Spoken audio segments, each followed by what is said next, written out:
Hello guys, welcome to Hankins Custom Rifles, another episode of Hanks TV. Today is Saturday, May the 26th, and to tell you the truth, I'm a little bit under the weather today. It's summertime and I've got a cold. I went to the doctor yesterday and she gave me one of them Z-packs. I'm taking that. I got to take it one more time and then that'll be gone. So hopefully I can get rid of this head cold, but my voice is a little bit hoarse. And I've been working in the shop. I feel pretty good. I'm just congested in the head, if you guys know what I mean. But anyway, I've got a new product that I want to bring to you guys this afternoon, and it's a muzzle brake for the CVA Scouts. I've had a couple of guys in the past ask if I would make a tactical style brake for the CVA Scout, and I just did that. So I've got one in this bag, and I'm going to go over it with you and show you how it works and how you can put it on and all that stuff. It's really easy. Anybody can do this. And it is for the muzzle loader, so it comes with a loading funnel. So if you've got a CVA Scout 4570 that's been converted by me or anybody else for that matter, and it's got a muzzle brake on it, you can take your radial brake off and install this tactical style muzzle brake, also known as a fish gill or side port. Couple different names for them, but they work very effective. They're pretty good working brakes, and I've tried to make this brake the same length, and I almost kept the same diameter, but I went a little bigger because I wanted it to be more effective than the brake that comes on the factory CVA Scout. So to put that on there, this is a self-timing muzzle brake. There's nothing new about these things. They've been on the market for years and years. I've installed them 10-15 years ago, but they were ugly. They had nuts. This part right here looked like a hex nut or a knurled washer or something, and they were not very pretty. So over the years they have been refined and they're just smooth now, and there's really no necessary reason to have a nut right there. You don't have to tighten it up that much. But to put it on, what we're going to do is just unscrew the factory brake from the CVA Scout, and you'll take your new brake that's going to be replacing it, and it's got this collar on the back, and you could call that a jam nut if you want to. You want to make sure you've got your jam nut screwed all the way up next to the brake, and then you just screw your new brake onto the CVA Scout. Now the thread pitch on this is 18 millimeter by 1 millimeter, so it's 18 by 1. So now you see when I tighten this up, the side ports are sticking straight up. That's an easy fix, because all you want to do is you're going to turn this out backwards till the side ports are straight. You're going to back this nut off a little bit and then tighten that up until you have it straight 3 o'clock and 9 o'clock with the gun sitting in the rest. And I can tell by looking at that it's just off a little bit, so we'll adjust it until you get it right. Pretty simple, quick and easy to adjust it. Now to snug it down, you're going to want to take a round bladed screwdriver or whatever you've got that's round. This little shaft has to be round, and this is 3/16 diameter. The flutes in this brake are 1/4 inch. They're cut on a radius, if you can see that. I did that for a reason. That helps pull more gas backwards and reduces the recoil. It's more effective than if them slots just went straight through. With that radius on there, it makes it more effective. So what you're going to do is take this round blade screwdriver and stick it through the slot and just tighten it up. Now that's as tight as that needs to be. It ain't never going to come loose on you while you're shooting it. So you do not want to use a bladed screwdriver like this, an Allen wrench or a flat blade screwdriver that's made out of a hex piece of material, because when you put that in there and you push down on that hex, it's going to put 2 little boogers on the top and 2 boogers on the bottom over here when you tighten it, and just the opposite if you use one of these to loosen it. So make sure you use a little round blade screwdriver 3/16 so that it will slide through here and rotate freely, and it will lock it up and not cause any damage to your brake. So we're going to take this back off and put the factory brake back on. And what I've done, and I haven't shot one of these yet on the CVA Scout. I have shot some on the other muzzle loaders, and I can tell you that they're quite a bit more effective than your standard radial brake. I was impressed. I was surprised the difference at how much it made.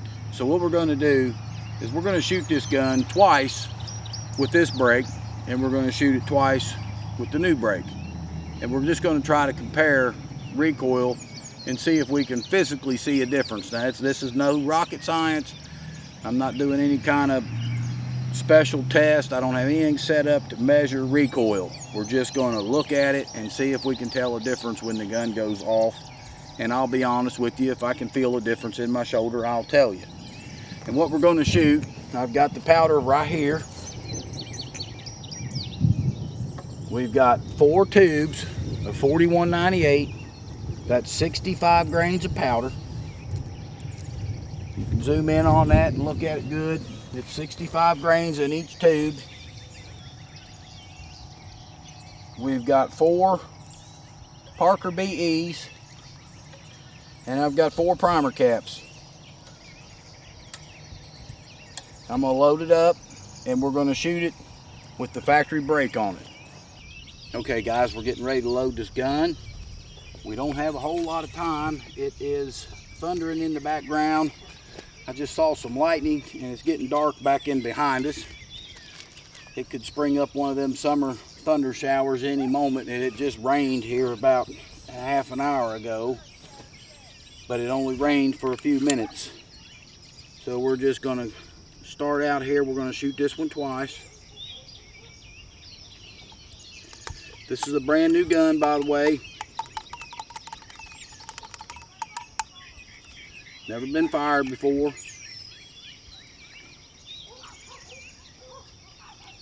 The Parker BEs. These have been sized and knurled back up. I tried to just find some bullets because I'm not shooting for groups. I'm just going to point this down over the hill here and shoot it. But I want you guys in the video to pay attention to where the gun barrel is at. Like out here, in relationship to something in the background, and see if we can't get that in the same spot every time. I'm going to try to put that right there with each shot, or I could do it like this.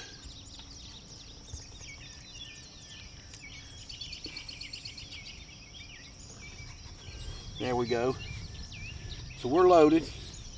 I'm going to put a primer module in here. You guys that seen my guns, you know how they work. This primer module just slips right in,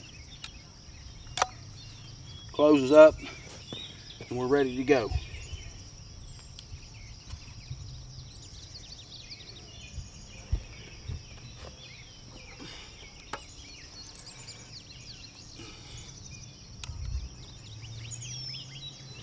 I've got to bring all this back.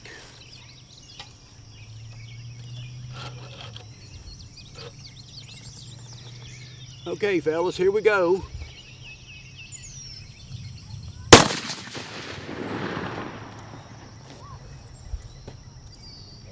Okay, that was one.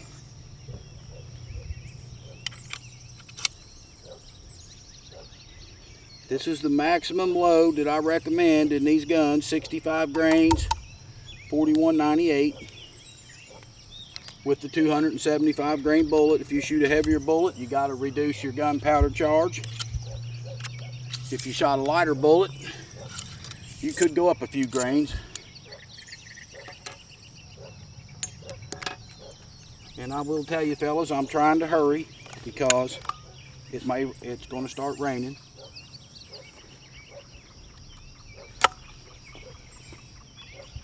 So we'll go back to where we were.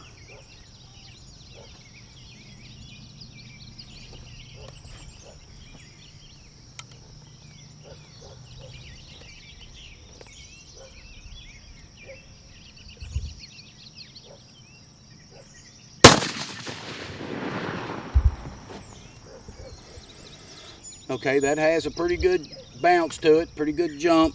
I can feel it on my elbow down here off of this concrete. I didn't bring my elbow pad, and I'm kind of wishing I had. So now we're going to take this brake off.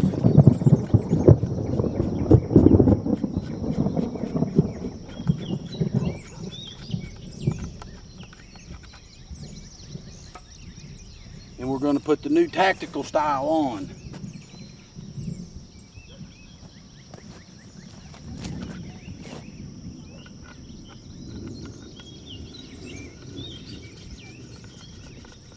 This brake was designed to fit the CVA Scout.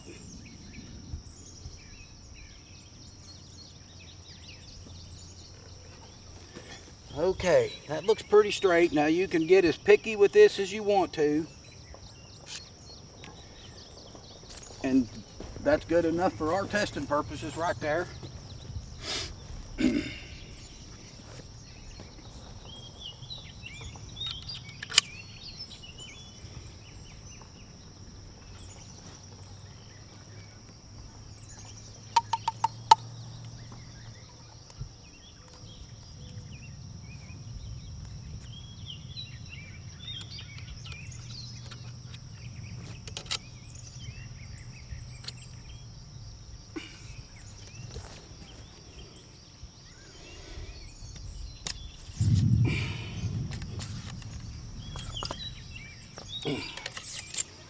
Okay, that bullet fit a lot tighter.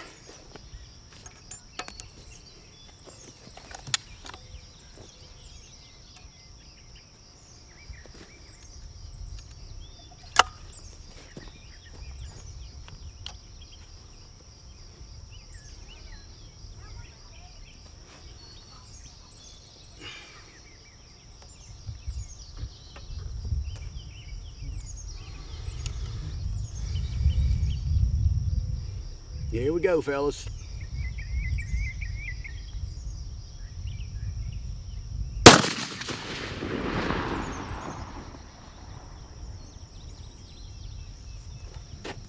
Okay, we got one more.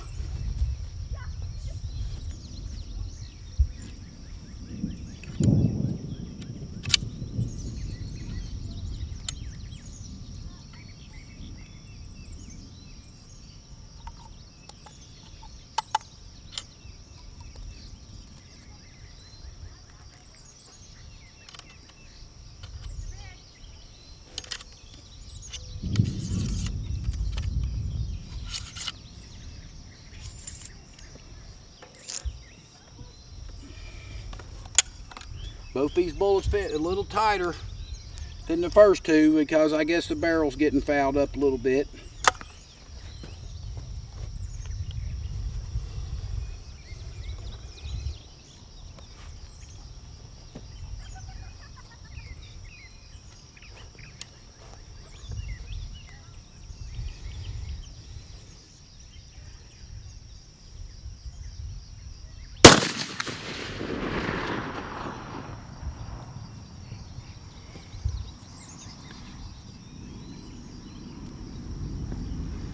Okay, fellas, there you go. You guys be the judge.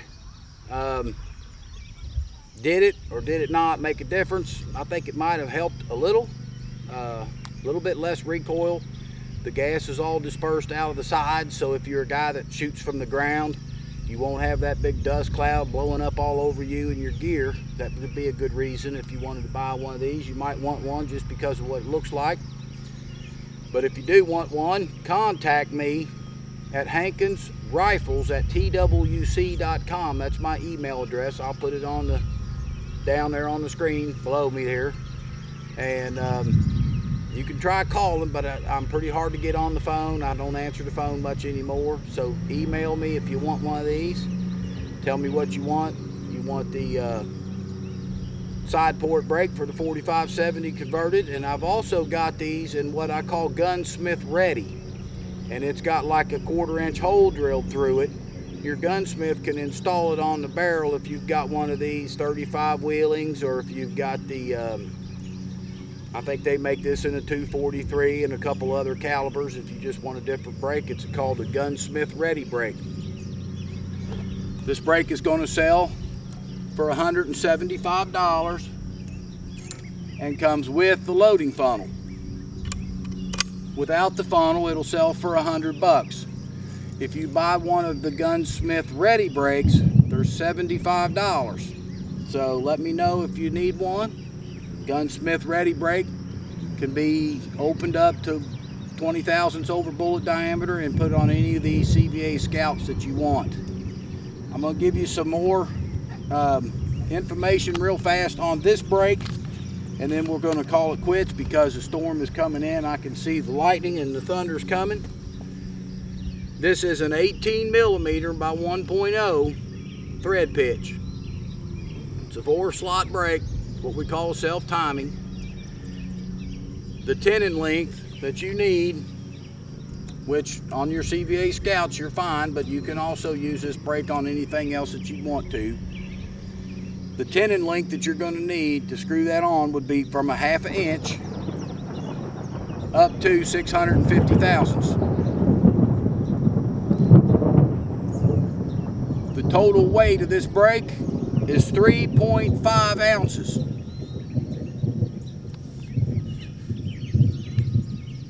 The outside diameter, I call this a 1 inch, but it really measures 992 thousandths because I had to turn off 4 thousandths on each side to clean up the material. It comes in, it's a rough bar stock. It's 1 inch when it comes to me, but I finish it and clean it up.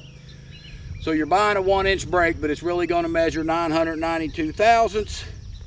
The through hole on this brake is 1/2 inch.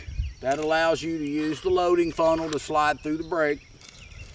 And the material is 416 stainless steel. It's the same exact material that the rifle barrels are made out of, so when you polish it or bead blast it or whatever, it will match the material of your barrel. It's the same color. A lot of brakes are made out of 303 stainless steel or 304 stainless steel, and they got a yellowish tint to them. When you finish them out, they don't match the barrel steel. But that's about it, fellas. If you like this brake or if you want one, contact me again. Like I said, through email is the best way to do it. $175 with the brake and the funnel, $100 without the funnel, $75 for a Gunsmith Ready self-timing muzzle brake. Till the next time, guys, take it easy. Hope you enjoyed this video, and we'll be bringing you some more products in the near future. One thing I forgot to tell you guys, if you need the whole gun, the 4570 Scout V2, 4570 converted, I've got those in stock. Contact me through email. I'll let you know what you have to do in order to purchase one. I've got these in stock and ready to go, so if you need it, give me a shout. We'll see you next time, guys. I got to get going. This storm's coming. Okay, guys, the storm has came and gone. Had pretty good little rain come through here, a little bit of lightning, thunder. Didn't get too windy, but we had a little storm. It's over now pretty much. We got a nice rainbow. This is a view off of my back deck at the house.